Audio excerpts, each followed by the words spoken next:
can. Yes, you can.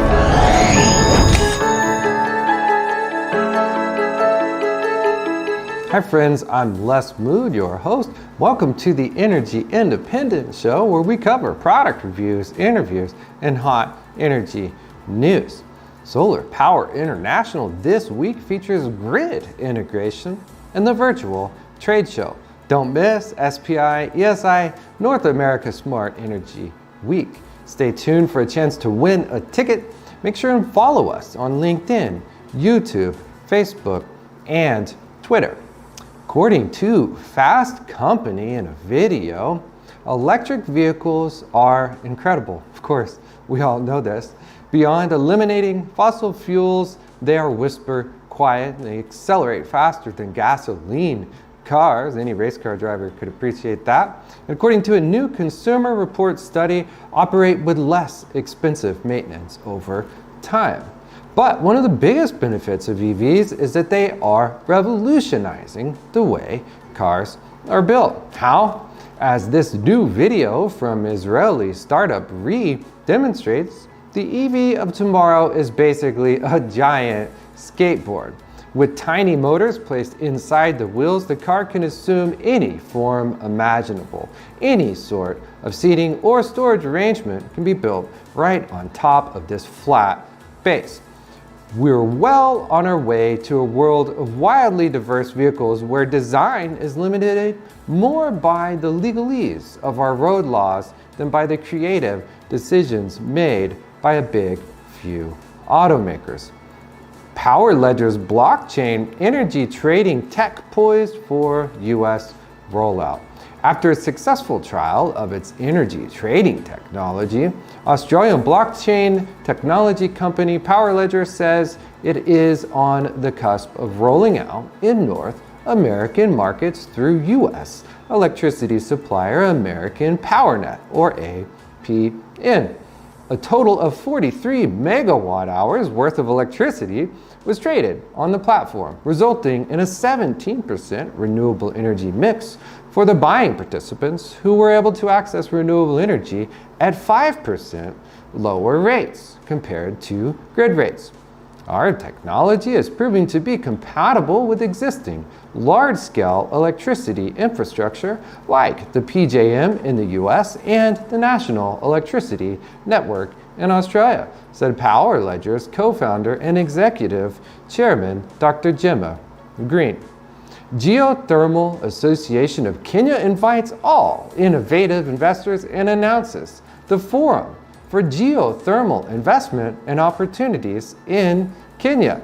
Discussions will include legal and regulatory framework, the role of national county government and national treasury in financing geothermal projects, as well as challenges and opportunities in the geothermal sector.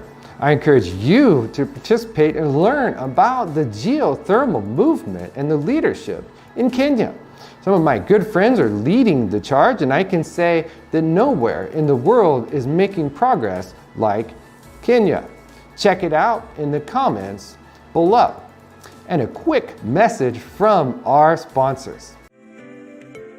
This is a standard DC fast charging unit. With the Signvoice technology, we can pack in far more power into the vehicle than what you're seeing here today. These units cost tens to thousands, $100,000 US. With the vehicle built in with this infrastructure, we have fast charging already built into the vehicle at a disruptive pricing.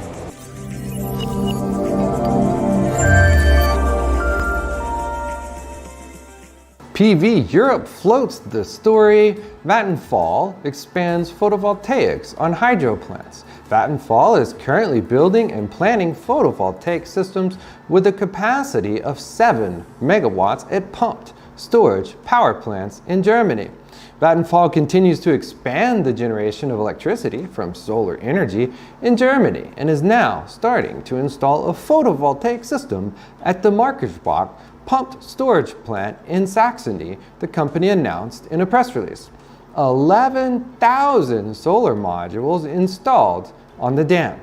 In the coming weeks, around 11,000 solar modules with a capacity of 4 6.3 megawatts will be installed there on the dam of the PSW's upper basin. Vattenfall expects that the annually produced amount of solar power made in Ergenberg will meet the annual demand of up to 1,500 average German households, the press release continues. Freetown reports Lion Electric unveils EV charging partnership, Amazon battery electric truck order. Lion Electric announced a partnership with ABB to provide electric vehicle supply charging equipment for all of Lion's electric fleet vehicles. In a separate announcement, Lion also said it will deliver 10 battery electric trucks to Amazon. This vehicle delivery for Amazon represents a very significant milestone for Lion, said Mark Bedard, CEO and founder of Lion. Amazon is a leader in adopting decarbonizing technologies that can improve sustainability among their trucking fleet.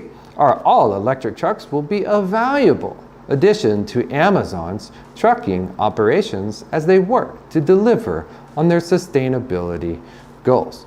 According to Tesla Roddy, Tesla installs largest battery system in Canada.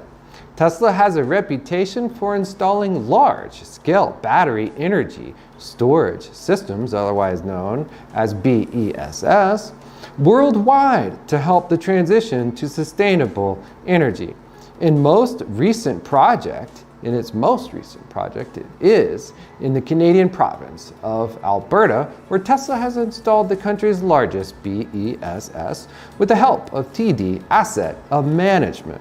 The project consists of up to 60 megawatts of Tesla Megapack batteries, providing energy balancing and grid frequency regulation services that support Alberta's growth in sustainable energy. Press release from TD Asset Management said.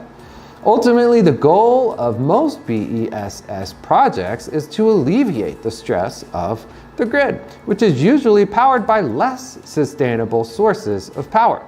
According to the Canadian Energy Regulator, 91% of electricity is produced from fossil fuels in Alberta, approximately 43% from coal, and 49% from natural gas.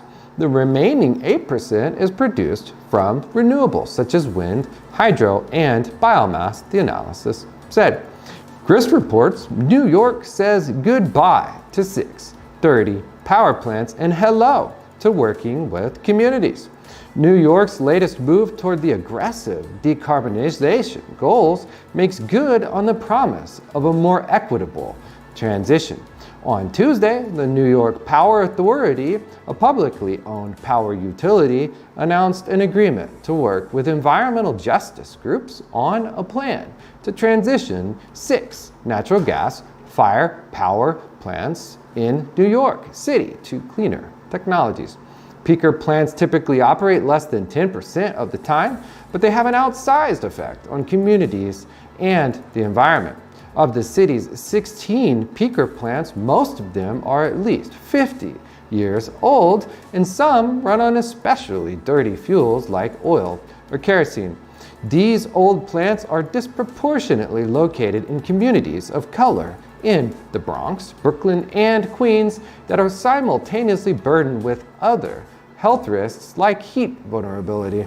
In addition to emitting carbon dioxide that is heating up the planet, they release harmful pollutants like nitrogen oxides, sulfur oxides, and tiny, easily inhalable particles that contribute to respiratory